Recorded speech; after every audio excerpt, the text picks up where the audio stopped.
আজ আমি বানাবো চটজলদি একটা টেস্টি মাটনের রেসিপি।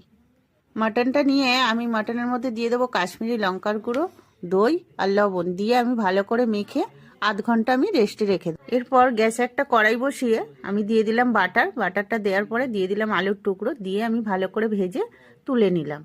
কড়াইতে আমি আরেকটু বাটার দিলাম, দিয়ে দিলাম তেজপাতা আর গরম মশলা ফোড়ন, তারপরে দিয়ে দিলাম আদা রসুন টমেটোর পেস্ট, দিয়ে ভালো করে আমি কষিয়ে নিলাম। নেওয়ার পর দিয়ে দিলাম সমস্ত গুঁড়ো মশলা, ধনে গুঁড়ো, জিরে গুঁড়ো, হলুদ, লবণ আর চিনি, দিয়ে ভালো করে কষিয়ে নিলাম।